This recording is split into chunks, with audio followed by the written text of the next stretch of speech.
Hello everyone, ഞാൻ doctor Siraj, QNB hospital, Koduvally. നമുക്കൊക്കെ അറിയാം, വെരിക്കോസ് വെയിൻ എന്നുള്ളത് ഇന്ന് ഒരുപാട് പേര് പ്രയാസപ്പെടുന്ന കാര്യമാണ്. ഈ വെരിക്കോസ് വെയിൻ എന്നുള്ളത് ചില ആളുകൾ ട്രീറ്റ്മെൻറ്റ് എടുക്കും, ഈവൻ സർജറി പോലും കഴിഞ്ഞതിന് ശേഷം വീണ്ടും വീണ്ടും റിപ്പീറ്റഡ് ആയിട്ട് ഈ വെരിക്കോസ് വെയിനിൻ്റെ പ്രശ്നങ്ങൾ, ഈ നരമ്പ് ഇങ്ങനെ പൊന്തി വരുന്ന അവസ്ഥകൾ പലർക്കും കണ്ടുവരുന്നുണ്ട്.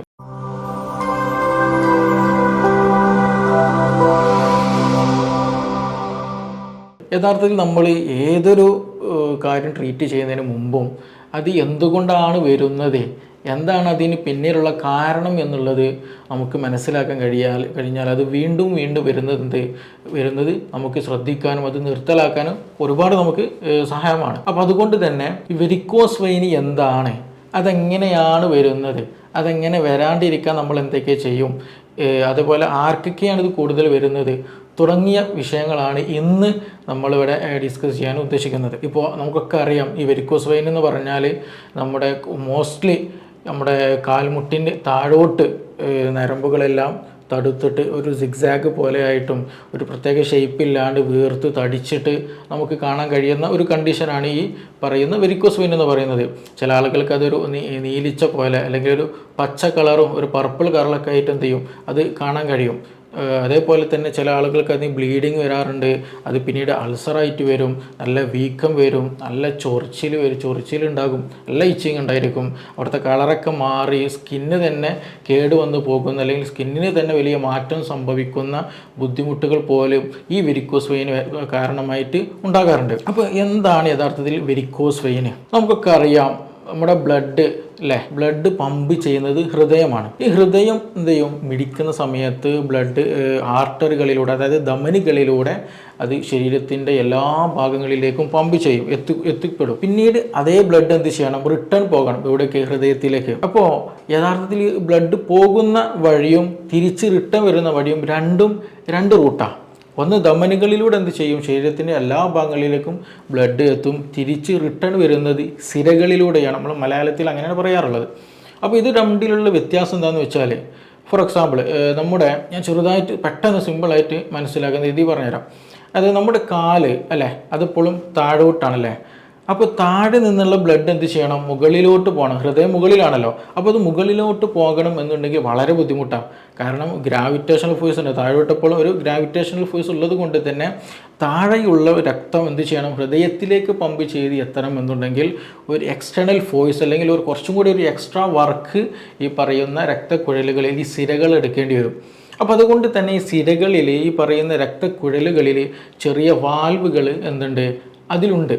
ഈ വാൽവുകൾ പ്രസ് ചെയ്യുമ്പോൾ ആ വാൽവുകൾ മൂവ് ചെയ്യുന്നതിനനുസരിച്ചിട്ടാണ് നമ്മുടെ കാലുകൾക്കിടയിൽ, കാലിൻ്റെ ഉള്ളിലുള്ള അല്ലെങ്കിൽ കാലിൻ്റെ താഴെയുള്ള ആ ഭാഗങ്ങളിൽ കാണപ്പെടുന്ന സിരകളിൽ നിന്ന്, കുഴലുകളിൽ നിന്ന് ഈ വാൽവ് മുഴുവതിനനുസരിച്ചിട്ട് എന്ത് ചെയ്യും, രക്തം മുകളിലോട്ട് പോകും എന്നുള്ളതാണ്. അപ്പോൾ ഇതാണ് അതിൻ്റെ ഒരു സിസ്റ്റം എന്നുള്ള പറയുന്നത്. അപ്പോൾ കൂടുതലായിട്ട് നമ്മൾ നിന്ന് വർക്ക് ചെയ്യുക, നല്ല തടിയുള്ള ആളുകൾ, പ്രഗ്നൻസി കണ്ടീഷനുകൾ, പിന്നെ അതുപോലെ ഈ വർക്കിങ്ങിലാണ് ഇത് മെയിനായിട്ട് വരുന്നത്. അപ്പോൾ ഇങ്ങനെ ഉള്ള നിന്ന് വർക്ക് ചെയ്യുന്നതും ഇരിക്കാതെ നിന്ന് വർക്ക് ചെയ്യുന്ന ആളുകളുണ്ട്. അതായത് കണ്ടക്ടർ, അതുപോലെ ഡ്രൈവേഴ്സ് ഉണ്ട്, ഡ്രൈവ് ചെയ്യുന്നവർ, അവർക്ക് കൂടുതൽ പ്രഷർ കൊടുക്കുന്നതാണ് ആ കാലിലേക്ക്. അപ്പോൾ അതുകൊണ്ട് തന്നെ ഈ പ്രഷർ ഡാമേജ് ആക്കുന്നത് എവിടെയാണ്, ഈ പറയുന്ന വാൽവുലാർ ഫങ്ഷനാണ്. അതായത് ഈ സിരകളിൽ സിരകളിൽ ഉണ്ടാകുന്ന വാൽവുകളുണ്ടല്ലോ, ആ വാൽവിന് എന്ത് ചെയ്യും, അതിന് ഡാമേജ് വരും, അതിന് ജാമിങ് വരും, അത് ശരിക്കും എന്ത് ചെയ്യില്ല, പ്രോപ്പറായിട്ട് ഫങ്ഷൻ ചെയ്യില്ല. അങ്ങനെ വരുമ്പോൾ സ്വാഭാവികമായിട്ടും എന്ത് ചെയ്യും, ബ്ലഡ് ഒരു കംപ്ലീറ്റ്ലി എന്ത് ചെയ്യില്ല, ഹൃദയത്തിലേക്ക് പോകില്ല. അത് മെല്ലെ മെല്ലെ ഈ വാൽവിൻ്റെ സൈഡുകളിലായിട്ടും മെല്ലെ താഴോട്ട് തൂങ്ങി നിൽക്കും. വാൽവ് അതേപോലെ വീക്കായിട്ട് വരും, അതേപോലെ ഇത് ബൾജായിട്ട് വരും, അതിങ്ങനെ വീർത്തിട്ട് അതിങ്ങനെ സിഗ്സാഗ് ഒരു പ്രത്യേക ഷേപ്പില്ലാണ്ട് രൂപത്തിൽ ഒരു സിഗ്സാഗ് നാച്ചുറലൊക്കെ ആയിട്ട് അങ്ങോട്ടും ഇങ്ങോട്ടും വളഞ്ഞ് പൊളഞ്ഞിട്ടൊക്കെ എന്ത് ചെയ്യും, നമുക്ക് ഞരമ്പുകൾ കാണാൻ കഴിയും. അത് പിന്നീട് എന്ത് ചെയ്യും, എക്സ്ട്രീമിലേക്ക് പോകുമ്പോൾ ഈ നീർക്കെട്ട് വരാൻ തുടങ്ങും. കാരണം എന്ത് ചെയ്യുന്ന ഈ ബ്ലഡ്, ഈ രക്തം എന്ത് ചെയ്യാവുന്നില്ല, തിരിച്ച് ഹൃദയത്തിലോട്ട് പോകുന്നില്ല, അവിടെ കാലിൻ്റെ താഴ്ഭാഗത്ത് കെട്ടിക്കിടക്കുന്നതാണ്. അത് പിന്നീട് എന്ത് ചെയ്യും, വീക്കം വരാൻ തുടങ്ങും, എടിമയുണ്ടാകും, പിന്നെ അത് നല്ല ചൊറി ഉണ്ടാകും, പിന്നീട് അത് പൊട്ടി മുറിവായി ബ്ലീഡിങ് ഉണ്ടാകും. അപ്പോൾ അതാണ് പിന്നീട് എക്സ്ട്രീം ലെവലിലേക്ക് പോയാൽ ഉണ്ടാകുന്ന ബുദ്ധിമുട്ട്. അപ്പോൾ ഇങ്ങനെയാണ് യഥാർത്ഥത്തിൽ ഈ പറയുന്ന വെരിക്കോസ് വെയിൻ ഉണ്ടാകുന്നത്, വെരിക്കോസ് അൾസർ വരെ ഉണ്ടാകുന്നത് ഈ ഒരു റൂട്ടിലൂടെയാണ്. അപ്പോൾ ഇത് എങ്ങനെ ഇല്ലാണ്ടാക്കാൻ കഴിയും എന്നുള്ളതാണ് നമ്മൾ അടുത്ത് നോക്കേണ്ടത്. ഇത് കോമൺ ആയിട്ട് ഉണ്ടാകില്ല. ഞാൻ നേരത്തെ പറഞ്ഞിട്ടുണ്ട്, പ്രഗ്നൻസി കണ്ടീഷനിൽ ഉണ്ടാകും. സ്ത്രീകൾ എന്ത് ചെയ്യും, പ്രഗ്നൻസി കണ്ടീഷനിൽ എന്താ വയറ്, യൂട്രസ്, ബേബി എന്ത് ചെയ്യും, നല്ല സൈസിൽ വരുന്ന സമയത്ത് ശരിക്ക് താഴെ നിന്നുള്ള, അതായത് കാലിൻ്റെ ഭാഗത്തു നിന്നുള്ള ബ്ലഡ് ശരിയായ രൂപത്തിൽ മുകളിലോട്ട് പോകില്ല, ഒരു പ്രഷർ എപ്പോഴും താഴോട്ടുണ്ടാകും. അപ്പോൾ അത് പിന്നീട് എന്ത് ചെയ്യും, ഈ പറഞ്ഞതുപോലെ വെരിക്കോസ് വെയിൻ ഉണ്ടാകും. അത് മിക്ക ആളുകൾക്കും പലരിലും എന്ത് ചെയ്യാറുണ്ട്, ഈ പ്രഗ്നൻസി കഴിഞ്ഞാൽ തന്നെ നോർമലായിട്ട് പോകാറുണ്ട്, ഇഷ്യൂ ആകാറില്ല. അതേപോലെ ഒബസിറ്റി, നല്ല പൊണ്ണത്തടിയുള്ള ആളുകൾക്ക് ഇതുപോലെയുള്ള ഈ ബുദ്ധിമുട്ടുണ്ടാകാറുണ്ട്. അതേപോലെ കൂടുതലായിട്ട് ഈ സ്ട്രെയിൻ ചെയ്തെടുക്കുന്നവർ, തൊഴിലാളികളുണ്ടല്ലോ, നിന്നിട്ട് എപ്പോഴും കണ്ടിന്യൂട്ട് നിന്നിട്ട് വർക്ക് ചെയ്യുമ്പോഴാണ് ഈ പ്രശ്നം എപ്പോഴും ഉണ്ടാകുക. അതുകൊണ്ടാണ് ഇത് ഏറ്റവും കൂടുതൽ ഇഷ്യൂസ് ഉണ്ടാകുന്നത് ഫീമെയിൽസിലാണ് ഇപ്പോൾ കാണുന്നത്. കൂടുതലായിട്ട് വർക്ക് ചെയ്യുന്നില്ല, കൂടുതൽ മറ്റു പ്രശ്നങ്ങളൊന്നുമില്ല, പക്ഷേ എന്തുണ്ടാവും, വെരിക്കോസ് വെയിൻ്റെ പ്രശ്നം പല ആളുകളും ഉണ്ടാവും. അതെന്താണെന്ന് വെച്ചിട്ടുണ്ടെങ്കിൽ നമ്മുടെ ലൈഫ് സ്റ്റൈൽ തന്നെ മാറി എന്നുള്ളത് കൊണ്ടാണ്, അല്ലേ? പണ്ടുകാലം നമ്മൾ പലയിട്ടിട്ടാണ് ഇരുന്നത്, അതേപോലെ തന്നെ ഭക്ഷണം കഴിച്ചിരുന്നത് നിലത്തിരുന്നിട്ടായിരുന്നു, പാത്രം കഴുകിയത് നിലത്ത് ഇരുന്നിട്ടായിരുന്നു, ഭക്ഷണം ഉണ്ടാക്കിയത് ഇന്നെങ്ങനെയാണ്, ഗ്യാസാണ്, നിന്നിട്ടാണ്. അതേപോലെ പുകയില്ലാത്ത അടുപ്പുകൾ, അതും നിന്നിട്ടാണ് ഇന്നുള്ളത്. പണ്ടങ്ങനെയല്ല, നമ്മുടെ വീടുകളിൽ നിലത്ത് പലയിട്ട് ഇരുന്നിട്ടാണ് വർക്കുകൾ ചെയ്തിരുന്നല്ല. പച്ചക്കറി ഇരുന്നതും മീൻ മുറിക്കുന്നതും അങ്ങനെ വീട്ടിലുള്ള എല്ലാ വർക്കുകളും എങ്ങനെയായിരുന്നു, ഇരുന്നിട്ടായിരുന്നു. നന്നായിട്ട് ശരീരം മടങ്ങിയിട്ടുള്ള ഇരുത്തവും നൃത്തവും ഒക്കെ ആയിരുന്നു അന്ന് നമുക്കുണ്ടായിരുന്നത്. ഇന്ന് അങ്ങനെയല്ല. ഇന്ന് നമ്മുടെ എല്ലാ തുടക്കുന്നതാകട്ടെ എങ്ങനെയാണ് മാറിയിട്ടുണ്ട്, അല്ലേ? മോപ്പ് വെച്ചുള്ള തുടക്കുന്ന സിസ്റ്റമായി. പണ്ടങ്ങനെ ആയിരുന്നില്ല, നിലർത്തി ഇരുന്നിട്ട് അല്ലെങ്കിൽ ആ ഒരു രീതിയിലൊക്കെ ആയിരുന്നു ചെയ്തിട്ടുണ്ടായിരുന്നത്.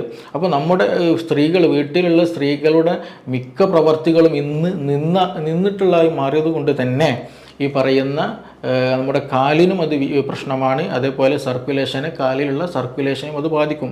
അതുകൊണ്ടാണ് ഗ്രാജ്വലി എന്ത് ചെയ്യും, ചെറിയ തടിപ്പുകളായിട്ട് വരും.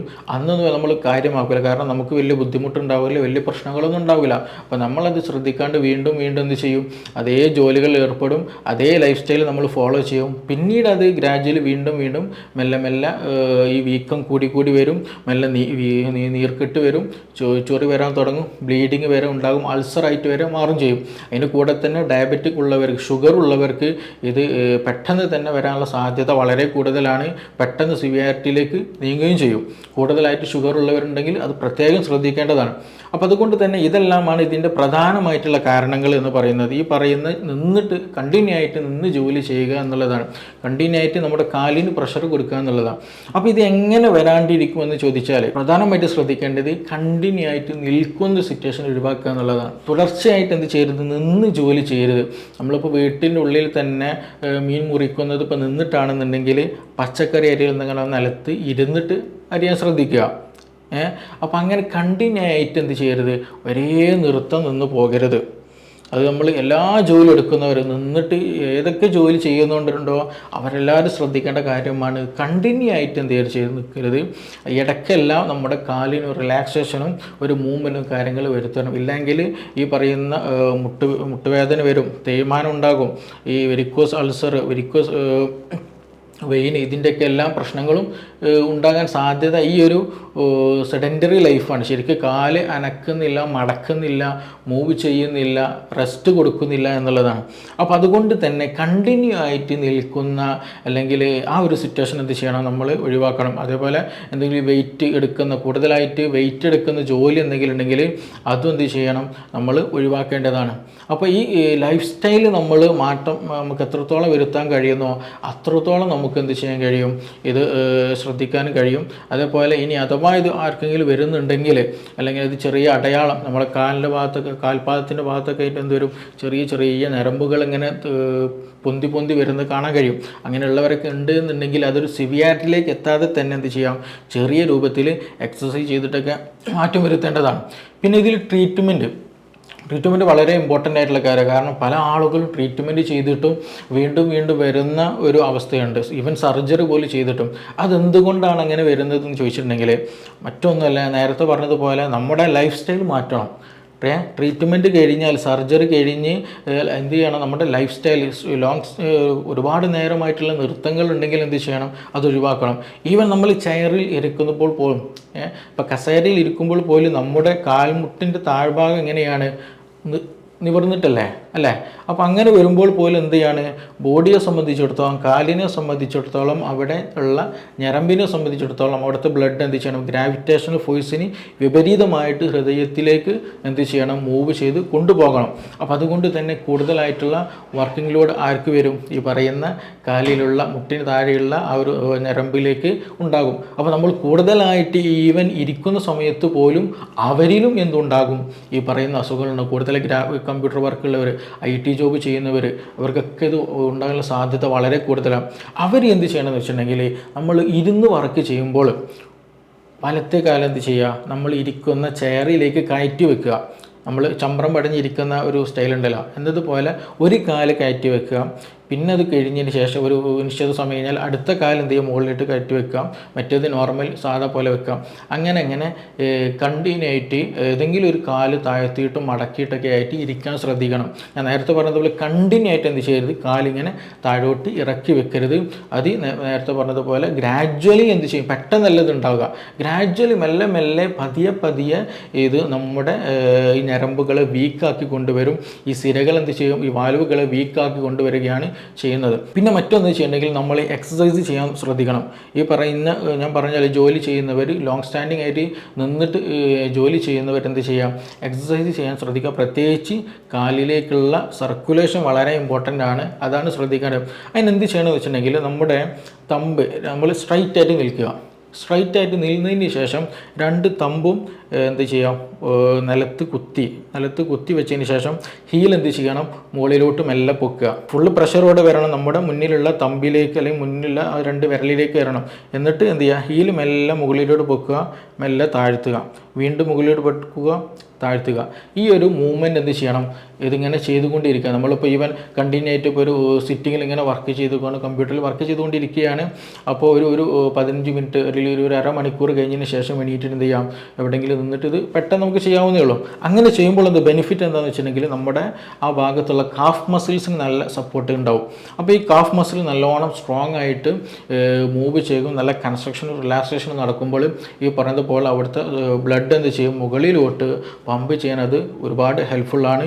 അത് ഒരുപാട് റിലാക്സേഷനും ഉണ്ടാകുകയും ചെയ്യും. അപ്പോൾ അതുകൊണ്ട് ഇങ്ങനെ ഇരുന്നിട്ട് വർക്ക് ചെയ്യുന്നവരൊക്കെ എന്ത് ചെയ്യുക, കണ്ടിന്യൂ ആയിട്ട് ഇരുന്ന് വർക്ക് ചെയ്യുന്നവർക്ക് പ്രത്യേകിച്ച് ഈ ഒരു മൂവ്മെൻറ്റ് അല്ലെങ്കിൽ ഈ ഒരു എക്സസൈസ് ചെയ്യാൻ ശ്രദ്ധിക്കുക എന്നുള്ളത് വളരെ ഇമ്പോർട്ടൻ്റ് ആണ്. ഇനി അതേപോലെ തന്നെ നമുക്ക് ഇതിന് പറ്റിയിട്ടുള്ള ഇത് ചുരുങ്ങാൻ പറ്റിയിട്ടുള്ള മെഡിസിൻസ് ഉണ്ട്, അതിൻ്റെ സർജറികളുണ്ട് നേരത്തെ പറഞ്ഞതുപോലെ. പിന്നെ അതുപോലെ ഇതിന് കംപ്രസ് ചെയ്യാൻ പറ്റുന്ന സോക്സുകൾ അവൈലബിൾ ആണ്. പിന്നെ അതുപോലെ ബാൻഡേജുകളുണ്ട്. ഇത് എങ്ങനെ ഇത് കുറക്കാൻ പറ്റിയിട്ടുള്ള അതിൻ്റെ പ്രശ്നങ്ങൾ കുറക്കാൻ പറ്റില്ല. ചില ആളുകൾ ഞാൻ നേരത്തെ പറഞ്ഞു നല്ല പെയിൻ ഉണ്ടായിരിക്കും, ഭയങ്കര കടയുന്ന പെയിൻ എന്നാണ് പേഷ്യൻസ് പറയുന്നത്, അല്ലെങ്കിൽ ഭയങ്കര കടച്ചിലാണെന്ന് പറയാറ് അവർ. അപ്പോൾ ഇന്നതേപോലെ നല്ല വീർത്ത് വരിക, വീക്കം വരിക. അപ്പോൾ അതിനൊക്കെ ഇല്ലാണ്ടിരിക്കുന്ന ബാൻഡേജ് സിസ്റ്റങ്ങളും ട്രീറ്റ്മെൻറ്റുകളും കാര്യങ്ങളുണ്ട്.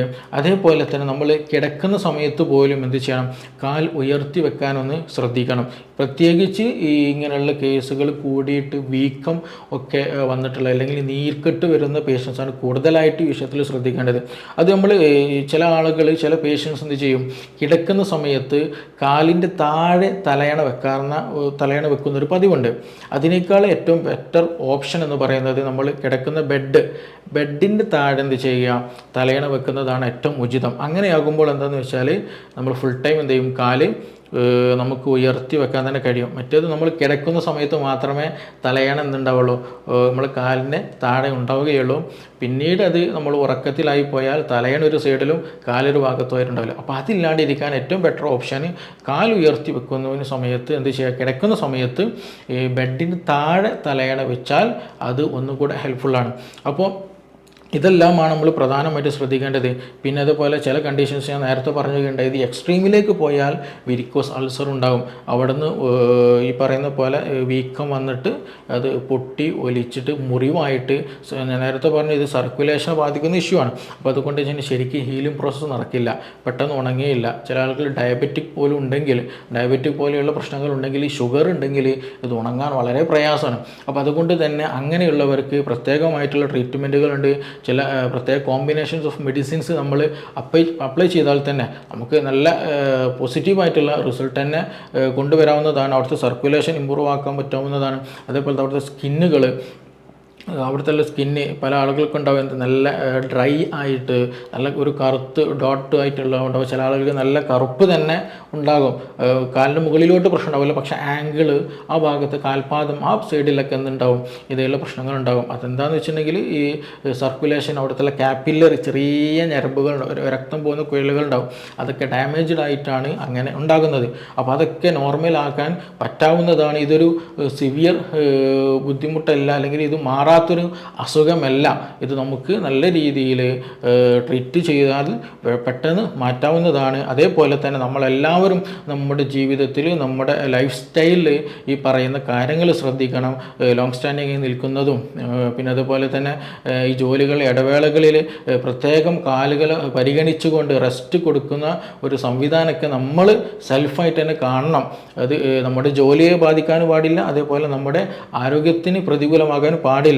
ആ രീതിയിൽ ഒരു നല്ല പോസിറ്റീവായിട്ട് തന്നെ നമുക്ക് വർക്ക് ചെയ്യാനും കഴിയണം. അങ്ങനെ കഴിഞ്ഞാൽ നമുക്ക് ഒരു പ്രശ്നമില്ലാത്ത രീതിയിൽ, അല്ലെങ്കിൽ ഭാവിയിലേക്ക് ഒരു വലിയൊരു ബുദ്ധിമുട്ടില്ലാത്ത രീതിയിൽ തന്നെ നമുക്ക് പെട്ടെന്ന് ട്രീറ്റ് ചെയ്യാവുന്നതാണ്, അത് പെട്ടെന്ന് മാനേജ് ചെയ്യാവുന്നതാണ്.